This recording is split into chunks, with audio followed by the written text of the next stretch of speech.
kami akan mengajak Anda untuk bertandang ke sebuah rumah yang luar biasa yang dimiliki oleh seorang Om Butet Kartarejasa. Karena memang bukan hanya sosoknya yang penuh dengan surprise gitu ya, tapi ternyata rumahnya juga penuh dengan surprise, terutama elemen-elemen di dalamnya. Oh pastinya, dan katanya sudah pasti bergayanya tropical, dan kalau misalnya Om Butet sih gue yakin pasti senimannya udah dapat banget di sana, dan mungkin Anda akan kaget ya sih seperti apa rumahnya, dan saya yakin juga pasti betah di dalamnya ya. Kira-kira seperti apa? Ini dia. Here we go.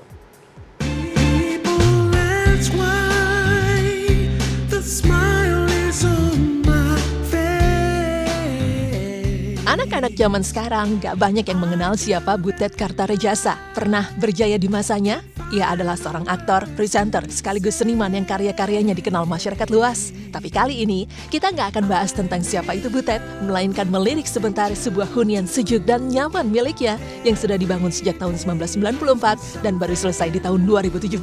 Senyaman apa sih rumah Butet Kartarejasa?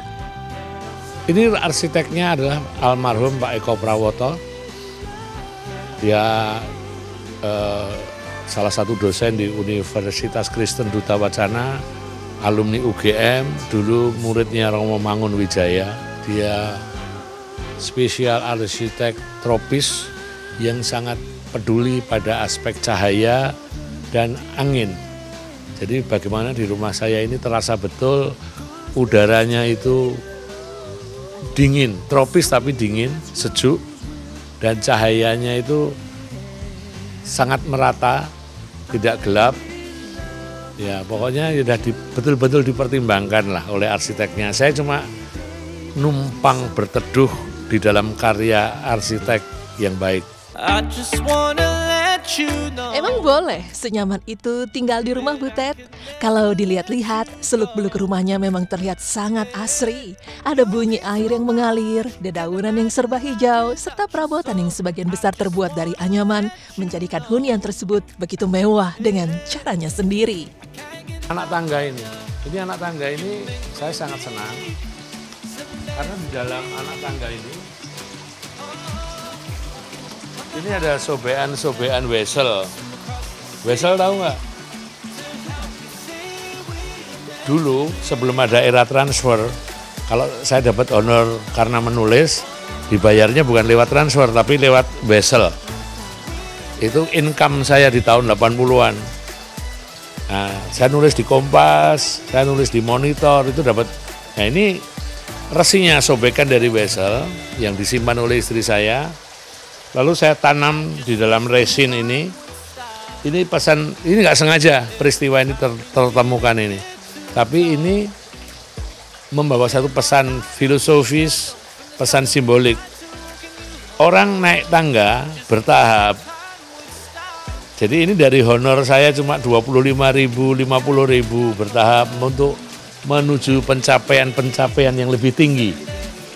Jadi ada penjelasannya dan ini satu dokumen sejarah, dokumen arsip saya privat, menerangkan perjalanan hidup saya.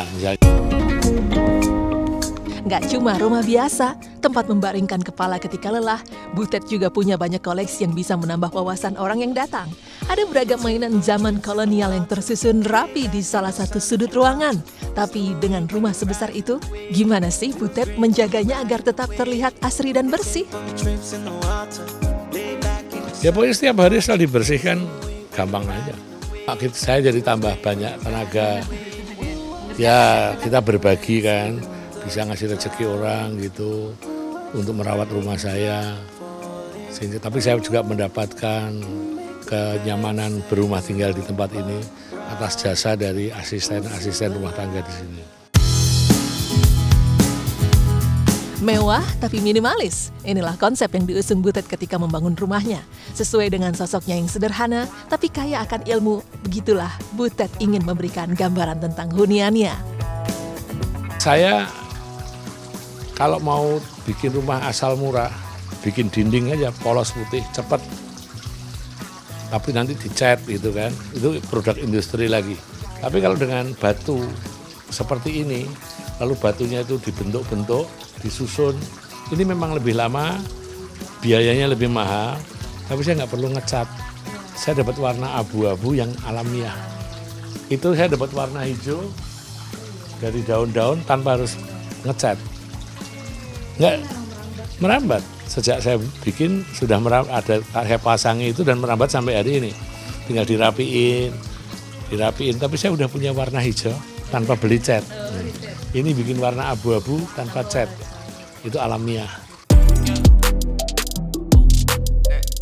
Tapi dari semua pemandangan indah yang bisa dinikmati dari rumah Butet, mata kalian tentu tak bisa teralihkan begitu saja dari lukisan demi lukisan yang terpajang di berbagai sudut ruangan. Sebagai seorang seniman, lukisan-lukisan itu selalu punya arti mendalam bagi Butet. Seperti ini misalnya, ini lukisan Pak Hugeng. Ini Pak Hugeng sepuh melukis Pak Hugeng muda ketika masih menjadi polisi. Tahu Pak Hugeng kan? Salah satu orang jujur di kepolisian ini. Dulu Kapolri. Nah, Pak Hugeng ini melukis Pak Hugeng muda, tapi nggak ada kakinya, nggak selesai ini. Jadi kira-kira pesannya adalah bahkan Pak Hugeng, orang yang jujur, Kapolri terbaik sepanjang sejarah Indonesia ini, dia itu pun gagal membuat polisi berdiri sempurna. Jadi ada pesan permenungan kawan-kawan polisi supaya ingat Pak Hugeng.